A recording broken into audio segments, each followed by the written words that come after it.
Bienvenidos al programa anual de capacitaciones en SOMA 2021. Mi nombre es Gloria Fernández, soy coordinadora de SOMA de la empresa Nassler. Muy bien, el día de hoy vamos a ver la capacitación de mapa de riesgos y riesgos psicosociales. Comencemos nombrando el objetivo general de la capacitación. En primer lugar, tenemos que identificar los factores de riesgo a los cuales está expuesto el trabajador para de esa manera poder entender los efectos negativos que pueden afectar su bienestar y su salud.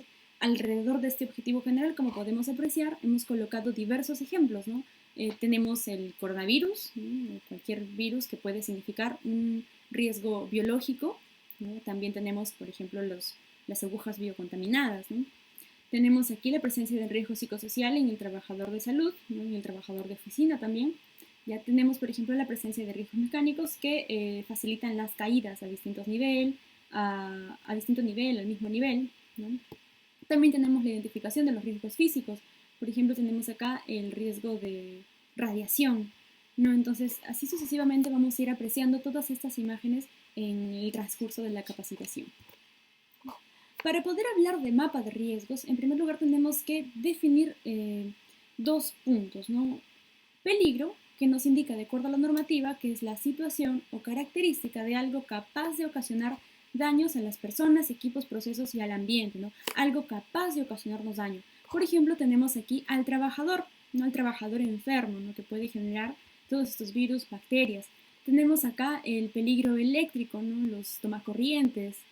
Tenemos también el peligro mecánico. Por ejemplo, aquí tenemos la ubicación de una escalera, ¿no? La escalera está sola ahí, simboliza un peligro en este momento, ¿no? Y más aún en esas condiciones, ¿no? Que podemos ver los peldaños que están rotos. Tenemos, por ejemplo, el peligro químico que está identificado en los alcoholes en gel, hoy en día bastante utilizados, ¿no? Alcoholes en gel, o también podemos ver en el jabón líquido, ¿no? En las lejías, en todos los desinfectantes que estamos utilizando hoy en día constantemente, ¿no? Muy bien, entonces todos esos objetos que hemos mencionado acá, todos estos casos que hemos mencionado, simbolizan el peligro, porque estando ahí pueden causar algún daño, pueden causar algún daño. Entonces, ¿qué pasa si me expongo a ellos? Ahí es donde aparece la siguiente definición, el riesgo, que según la ley nos indica que es la probabilidad de que un peligro se materialice en determinadas ocasiones y genere daños a las personas, equipos, medio ambiente, procesos. Ya, por ejemplo, tenemos en esta primera imagen, ¿no? Este trabajador se expone a este peligro, aparece su riesgo e incluso le genera consecuencias, ¿no? Caídas, fracturas, accidentes incapacitantes e incluso puede generar accidentes fatales, ¿no? Tenemos acá la exposición al peligro eléctrico, ¿no? Entonces tenemos un supresor de pico, el cual está siendo sobrecargado, todos esos tomacorrientes están siendo sobrecargados, ¿ya? Y bueno, puede provocar en este caso, como vemos la mano del señor, puede provocar la electrocución o incluso podría provocar temas de incendios, ¿no? Tenemos acá la exposición hacia el alcohol en gel, ¿no? Incluso se han tenido accidentes en los cuales esta boquilla del alcohol en gel se obstruye y genera que el alcohol salga disparado hacia la vista de las personas, ¿no? Entonces la exposición a este peligro ya le vamos a denominar riesgo. Muy bien, entonces ya tenemos definido lo que es peligro, ya tenemos definido lo que es riesgo. Ahora sí pasemos a mencionar el mapa de riesgos, ¿no? De acuerdo a su definición nos indica de que es un plano en el que nos brinda las condiciones de trabajo donde se puede identificar y localizar los problemas y las acciones de promoción y protección para la salud de los trabajadores. Bien, esta definición es un poco similar a lo que ya conocíamos, ¿no? Recuerdan la definición de I+C, ¿no? Identificación de peligros, evaluación de riesgos y controles, ¿no? Donde ya decíamos que podíamos identificar los peligros e identificar los riesgos. Entonces, si ya tenemos esta herramienta de gestión, ¿para qué nos sirve el mapa de riesgo? ¿O qué lo hace diferente de la I+C? ¿Mm? Entonces, su diferencia está en la utilización de pictogramas, ¿no? Y todos los pictogramas son estas pequeñas imágenes que nosotros observamos en cada una de las áreas, que nos van a poder permitir identificar el peligro e identificar el causal o la posibilidad de riesgo por exponerme a ese peligro, ¿no? Entonces, por ejemplo, acá tenemos identificado el riesgo biológico, ¿no? Un causal de ocasionarme daños. Tenemos el riesgo eléctrico, tenemos el riesgo de temperatura. Entonces, tomando solamente esta área de esterilización, tenemos diversos pictogramas, ¿no? Y como su definición nos decía, nos va a ayudar para identificar también las acciones de promoción y protección de la salud.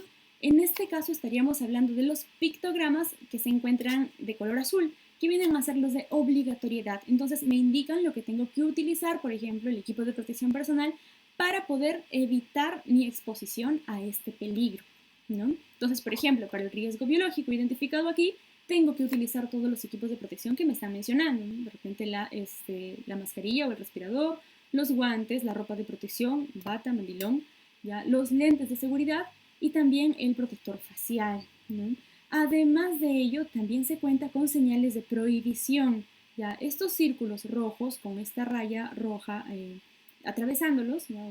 Cruzándolos, perdón, también sirven para poder gestionar estos riesgos, ¿no? Y mitigar cualquier consecuencia producto de la exposición a ellos. ¿Ya? Entonces, estos pictogramas me van a permitir identificar de manera más rápida y más clara todos esos peligros y estos riesgos. ¿Ya? Y tener sus medidas de promoción de mitigación de estos riesgos. ¿Sí? Muy bien, como ejemplos de pictogramas tenemos los siguientes. Tenemos la de riesgo eléctrico, la de sustancias, materias peligrosas, tóxicas. Tenemos la del piso mojado, de la persona que está limpiando, ¿no? La del peligro caída al mismo nivel, la de distinto nivel, que podemos ubicarla en las escaleras, por ejemplo, ¿no? Y es más, hemos identificado aquí este riesgo y a su costado colocamos la obligatoriedad de utilizar las barandas, ¿no? Entonces, se dan cuenta que van juntas por lo general estos pictogramas, ¿no? La de riesgo biológico, riesgo radiológico, que lo podemos identificar en las áreas de toma de placa radiográfica, ¿no? Luego tenemos el de riesgo biológico, que lo podemos identificar muy bien en los mapas en los tachos de residuos biocontaminados y también en las áreas, en los almacenes de residuos biocontaminados. El de superficies calientes, que lo identificábamos aquí en esta zona de esterilización. ¿Ya? Y el de peligro, caídas a distinto nivel, que ya lo indicamos, ¿no? Que lo identificamos dentro de, ubicado en las escaleras. ¿Ya? Entonces, es importante tener en cuenta que para identificar los riesgos tienen que ir en esta forma, ¿no? Tienen que colocarse en un triángulo amarillo con el pictograma negro al centro. Entonces, no puedes decir que es una señalética de riesgo si es que tú estás colocando no me gusta el amarillo, quiero ponerle un color verdecito. No, eso no es identificación de riesgo, ¿no? El riesgo se tiene que identificar de color amarillo, ¿ya? Y esa es su señalética respectiva. Está normado ello. Lo mismo para la obligatoriedad, ¿no? Ya, bueno, quiero colocar que es obligatorio utilizar guantes, pero no me gusta el azul, ¿no? El azul quiero ponerlo de un color, qué sé yo, rosadito, ¿no? Porque me gusta el rosado. No, tampoco. Estos colores están definidos y tienen que ser utilizados de esa manera. La prohibición se coloca con el círculo rojo y la línea roja también. La obligatoriedad se tiene que utilizar el círculo completo azul, ¿ya? Y su pictograma blanco. Y para el riesgo, el triángulo amarillo y su pictograma negro, ¿ya? Entonces está normado ello. Muy bien. Es importante recordar que los mapas de riesgo corresponden a uno de los documentos que el empleador tiene que exhibir, uno de los documentos del sistema de gestión. Esto está puesto en el artículo 32 del Decreto Supremo 005-2012-TR. Es más, aquí tenemos, ¿no? El artículo 32 nos indica la documentación del sistema de gestión que el empleador tiene que exhibir. Tenemos la política y los objetivos en materia de seguridad, tenemos el reglamento interno de seguridad, la matriz HIPER en el punto C, y en el punto D podemos identificar al mapa de riesgo. ¿Sí? Entonces, ¿esto qué quiere decir? Que en cada una de las sedes tiene que estar publicado su mapa de riesgo. ¿Quién lo elabora? Lo elaboran los trabajadores, y los trabajadores también lo aprueban. Entonces, tiene que hacerse en consulta con ellos, ¿ya? Y después es el empleador quien revisa a través de repente de su servicio de seguridad y publica su respectivo mapa de riesgos, ¿ya? Y se difunde también entre todos los trabajadores. Muy bien, ya hemos hablado de riesgos de manera general. Ahora sí vamos a hablar de riesgo psicosocial, pero para poder entrar a ese tema, primero tenemos que hablar de factores psicosociales, que no necesariamente es lo mismo. Un factor psicosocial son situaciones o condiciones de origen laboral, ¿ya? Que tienen la capacidad de afectar de manera positiva o negativa en el bienestar del trabajador, ¿ya? Bien sea su bienestar, su salud física, su salud psicosocial o su salud, su salud psíquica o su salud social, ¿no? Entonces, ¿dónde podemos identificar esos factores de trabajo? Los podemos identificar en el entorno de trabajo. ¿De qué forma? A través de las condiciones ambientales, laborales, ¿no? Las características del puesto de trabajo, el uso de recursos que se nos brindan, ¿no?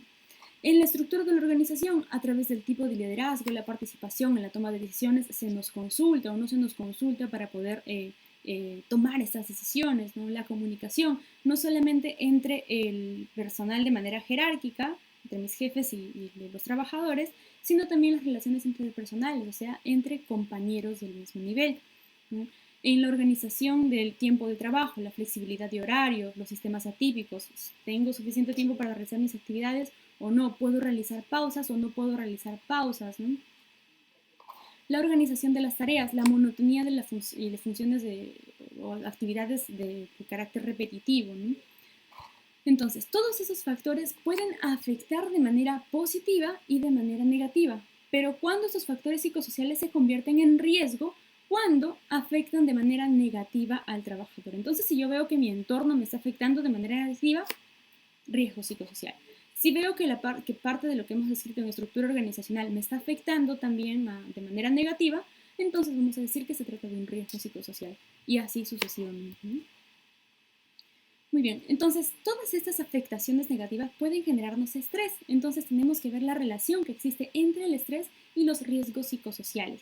¿Por qué? Porque ello se puede manifestar en mi cuerpo, ¿no? Entonces comienza aquí, ¿no? Comienza en la parte de mi salud mental y se puede manifestar en enfermedades, ¿no? Enfermedades visibles incluso como el eczema, la psoriasis, por toda la generación de estrés que puedo tener, y es más, incluso se puede ocasionar hasta eh, actividad cardíaca, ¿no? Puede incrementar nuestra actividad cardíaca y podemos caer en infartos, ¿no? Es más, incluso en otros países como en España, el infarto está catalogado como un accidente laboral, ¿no? Entonces, y esto por lo general se produce por la exposición a los riesgos psicosociales. Entonces, aquí podemos ver algunas de las consecuencias, ¿no? Tenemos la depresión, tenemos la psoriasis que ya lo hemos mencionado, ¿no? Tenemos tensión muscular. Entonces, todo ello está relacionado a factores de estrés, a factores de riesgo psicosocial, ¿no? Como les decía, por ejemplo, tenemos unas estadísticas de España, donde nos indica de que el 40% de muertes en el trabajo son causadas por enfermedades cardíacas, ¿no? Entonces, y todo ello por estar en relación al riesgo psicosocial, ¿no?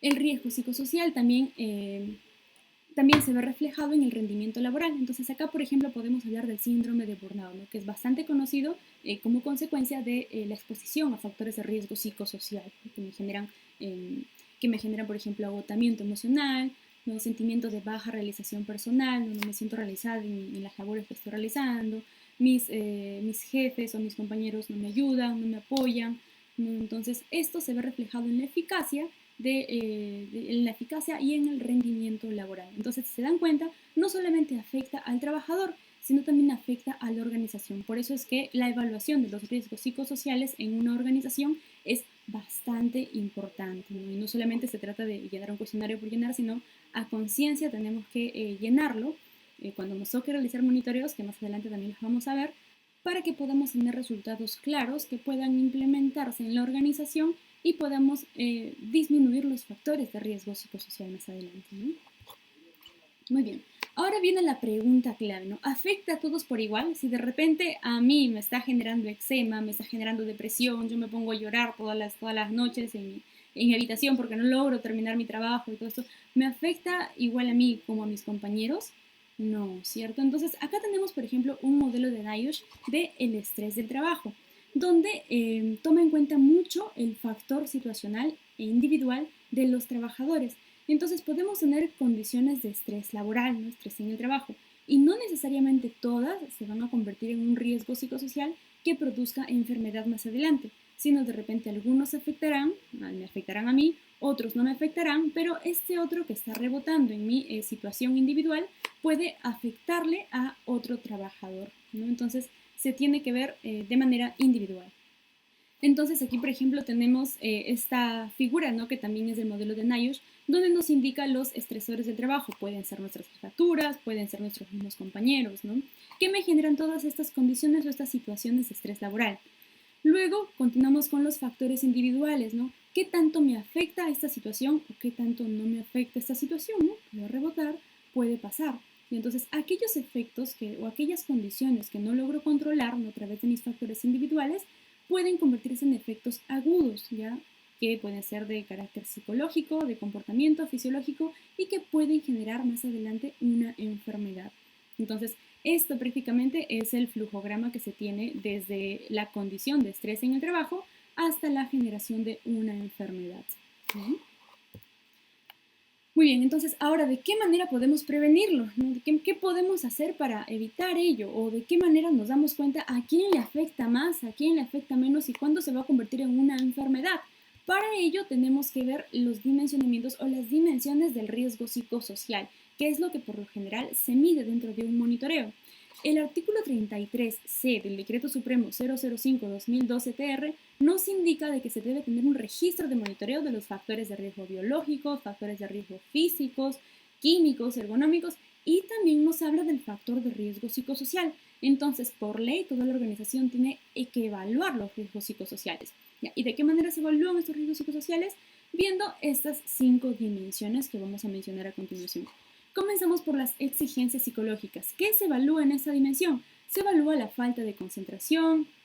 De repente el trabajo requiere que esconda mis sentimientos, no puedo expresarme de manera adecuada durante la realización de mis trabajos, ¿no? Hay una mala distribución del tiempo, ¿no? Las tomas de decisiones difíciles tengo que hacerlas de manera rápida, lo cual puede provocar de que me equivoque y al final, como estamos tan mal organizados de repente, entonces se generan culpables, ¿no? La siguiente dimensión que tenemos es la doble presencia. Estoy y no estoy en el trabajo, ¿no? ¿Y dónde se encuentra mi mente? En las tareas domésticas, ¿ya? Entonces de repente estoy pensando si yo me voy de mi casa o si voy a trabajar, mis hijos se quedan sin comer, ¿no? Nadie les va a preparar el almuerzo, ¿no? O de repente voy a encontrar todo sucio, quién lava los platos, quién lava la ropa, ¿no? Entonces no estoy concentrada en las labores que debo desarrollar en mi trabajo por estar pensando en las labores que estoy dejando en casa. No hay un equilibrio entre estos dos factores de la persona, ¿no? Los factores domésticos y las labores de trabajo, ¿no? De la organización. La otra dimensión es la falta de apoyo y la calidad de liderazgo. Tenemos una inadecuada supervisión y solución de problemas o nos dejan que todo lo solucionemos nosotros, nuestras jefaturas de repente no solucionan nada o todo el trabajo nos lo cargan a nosotros y estamos viendo quizás que los felicitan a ellos y nos felicitan a nosotros, no hay reconocimiento, que es lo que vamos a ver más adelante también, ¿ya? El soporte operativo tampoco lo tenemos, ¿no? Las órdenes no son dadas de manera clara y uno tiene que estar adivinando, entonces podríamos estar hablando acá de falta de liderazgo, ¿no? Entonces en esta parte jerárquica, pero también podríamos estar hablando de la falta de apoyo entre compañeros, ¿no? Mis compañeros de trabajo me están dejando hacer todo a mí, nadie realiza sus actividades y si no lo realizamos todos, todo el grupo se va a ir, no va a lograr los objetivos y luego nos van a echar la culpa. Entonces estoy teniendo esas situaciones de falta de apoyo y calidad de liderazgo, que es otra dimensión del riesgo psicosocial. Las escasas compensaciones. Tenemos acá primerito la inseguridad laboral, ¿no? Entonces me dieron el contrato por un mes, yo no sé si más adelante me van a despedir, ¿no? Entonces estoy teniendo esa inseguridad constante de que si voy a continuar con mi trabajo o no voy a continuar, ¿no? Cambios en los puestos de trabajo sin aviso previo, ¿no? El trato injusto que estamos sintiendo, ¿no? La falta de reconocimiento laboral, que era lo que estábamos mencionando previamente. La siguiente dimensión y última es la falta de influencia y desarrollo. Entonces, no hay autonomía en las tareas. No puedo realizar nada sin que me estén presionando o me estén mirando o tener que estar reportando constantemente, ¿no? Entonces, no me permite aplicar mis habilidades y conocimientos en las tareas que estamos realizando. ¿No? Me limitan o me siento limitado. ¿No? Tengo esa sensación de estar limitado en el desarrollo de mis actividades. Quizás yo sé que puedo realizar este trabajo de manera más eficiente si lo hago de esta otra manera, pero me están limitando porque tenemos un jefe o tenemos un procedimiento que no lo permite, ¿no? Entonces, y no se nos dan las respuestas adecuadas de por qué no podemos realizarlo de la otra manera. Entonces, ahí hay una falta de influencia, falta de desarrollo, ¿no? Entonces, las actividades que se realizan impiden el crecimiento laboral de la persona. ¿Ya? Entonces, estas 5 dimensiones son las que se evalúan en un monitoreo de riesgo psicosocial, ¿ya? Entonces, cuando nosotros realizamos el monitoreo de riesgo psicosocial, nos va a permitir poder implementar, poder formular planes que permitan disminuir todo este riesgo psicosocial, todas estas dimensiones que tienen que evaluarse de manera individual también para cada trabajador y cada una de ellas, ¿ya? Y, por ejemplo, nos va a permitir implementar el plan de salud mental, el cual ya está corriendo a cargo de los psicólogos ocupacionales de cada una de las sedes, ¿ya? En base a los resultados del último monitoreo de riesgo psicosocial que se ha tenido en la organización. Para este año se están trabajando dos monitoreos, se están programando dos monitoreos incluso de riesgo psicosocial, ¿ya? Entonces, ¿qué es lo que tenemos que hacer para poder mitigar todas esas dimensiones? Por ejemplo, la reducción de las exigencias psicológicas. ¿De qué manera podemos reducir las exigencias psicológicas? Hay que revisar nuestros tiempos. ¿Puedo terminar esta actividad en ese tiempo determinado? No. Mejorar la planificación del trabajo, ¿no? ¿Cuánto trabajo me voy a proponer realizar el día de hoy? ¿No? Si puedo hacer dos actividades, esas dos actividades las tengo que culminar. Si puedo hacer tres o cuatro, entonces esas las tengo que culminar. También teniendo en cuenta el material adecuado que pueda facilitar la ejecución de ese trabajo. ¿Qué tal si de repente tengo que hacer una actividad o un trabajo que utilizando cierto equipo no me va a tomar 20 minutos, pero como no lo tenemos, si no tenemos esa facilidad de uso, esa actividad se puede extender hasta 2 horas, ¿no? Entonces tenemos que medir nuestros tiempos y tenemos que medir también los equipos que me permitan realizar este tipo de actividades, ¿no? Revisión y mejora de los procesos. Como ya hemos mencionado, ¿no? Algo que no me limite, sino que pueda realizarlo de manera más eficiente, ¿no?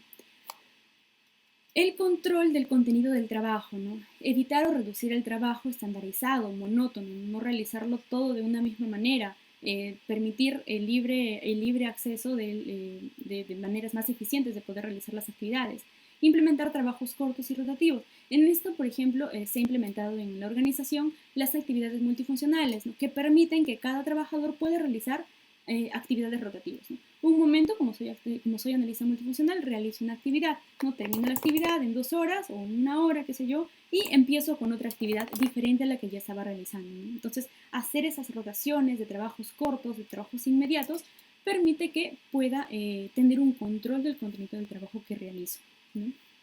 Permitir la aplicación de habilidades y conocimientos del personal, como ya les decía, ¿no? Si podemos realizar un trabajo de manera más eficiente, entonces que se lo permita, ¿no? Que se lo permita siempre y cuando teniendo las consideraciones de seguridad necesarias, ¿no? Entonces, de esa manera, si de repente vemos que sí se puede realizar de manera más eficiente una actividad, genial, quizás más adelante podemos actualizar los procedimientos y poder implementar esa manera eficiente que un trabajador lo ideó, ¿no? Incrementar el apoyo del trabajo, facilitar la ayuda entre el personal y también fomentar la actividad de ayuda, de apoyo entre las jefaturas que tenemos, ¿no? Fomentar la claridad de tareas asignadas, ¿no? Tareas claras, tareas que no nos generen estar haciendo consultas constantemente, ¿no? Que puedan dejarnos realizarlas de manera autónoma. Entonces eso ya libera de cierto trabajo a nuestras jefaturas, a nuestros compañeros, y entre nosotros también podemos realizarlo mucho más rápido, ¿no? Eliminar la competitividad entre compañeros, ¿no? Porque lo que se busca acá es que podamos apoyarnos, ¿no? Entonces, si somos un equipo, tenemos que apoyarnos. Nada de que no, yo no lo hago porque si lo hago o lo haces tú o lo hacemos juntos, el premio ya no va a ser solamente para mí, ¿no? Entonces, hay que eliminar esa competitividad para fomentar el apoyo de trabajo entre los colaboradores de una misma sede. Aumentar las compensaciones, ¿no? Garantizar el respeto, el trato justo y eliminar la discriminación de sexo, edad. Todos podemos realizar todas las actividades si nos lo proponemos, ¿no? Siempre y cuando, teniendo siempre en cuenta la manera más segura de poder realizarlo, ¿no? Permitir la conciliación entre la vida familiar y laboral. Esto nos va a permitir atacar la parte del riesgo psicosocial, ¿no? Entonces, hay que hacer, una de las cosas que podríamos realizar es evitar los cambios de jornada sin previo aviso, lo que puede hacer la organización. Muy bien, entonces todas esas actividades que hemos descrito pueden ser utilizadas ¿para qué? Para poder minimizar o para poder reducir las dimensiones que previamente hemos visto, ¿no? De riesgo psicosocial. Y todo ello puede estar implementado en el plan de salud mental como no puede estar implementado, ¿no? Entonces va a depender de los resultados del monitoreo. Por eso es muy importante de que ustedes puedan responder con la mayor sinceridad posible cuando nosotros hagamos el llamado a un monitoreo de riesgo psicosocial. ¿Ya? ¿Qué trae como consecuencias la realización de estos monitoreos, la implementación de estos planes, ¿no? Genera que el compromiso de la organización, el compromiso del trabajador, se incremente. Miren, aplicando solamente uno de los dimensionamientos, ¿no? Esta encuesta nos indica de que todos los reconocimientos, por ejemplo, el reconocimiento laboral, ¿no? No impactan de la misma manera en los empleados. Los empleados recuerdan, ¿no? ciertos reconocimientos que puede brindarles su jefatura o puede brindarles sus propios compañeros, ¿no? Tenemos que un 28% lo tienen los gerentes o jefaturas directas, ¿no? Entonces, si ya tenemos un reconocimiento por parte de ellos, se va a incrementar el compromiso de la organización, se va a incrementar el compromiso del personal, ¿no? Un 24% también nos describe que se recuerda de los líderes o los líderes superiores o los CEO, ¿no? Los gerentes generales, ¿no? Los directivos. El 12% del gerente general, del gerente de gerentes, ¿no? El 10% del cliente y el 9% del compañeros. Entonces, cada uno de estos reconocimientos es recordado por el trabajador y por ende puede generar mucho compromiso con la empresa, mucho compromiso con la organización y puede generar un bienestar también dentro del trabajador. Entonces, si nos damos cuenta, no solamente se trata de que gana la organización, sino también gana el trabajador, ¿no? Al reducir nuestros riesgos psicosociales, el trabajador puede desarrollar sus actividades de manera tranquila, de manera segura y en equilibrio con la casa o en equilibrio con nuestra salud mental y nuestra salud física, ¿no? Y de esta manera también puede ganar la organización porque se puede incrementar el compromiso y se puede incrementar también la productividad, ¿ya? Por ende, es importante realizar la evaluación de estos riesgos psicosociales. Y listo, muy bien, esto sería todo por el día de hoy. Muchas gracias por su participación, muchas gracias por su atención.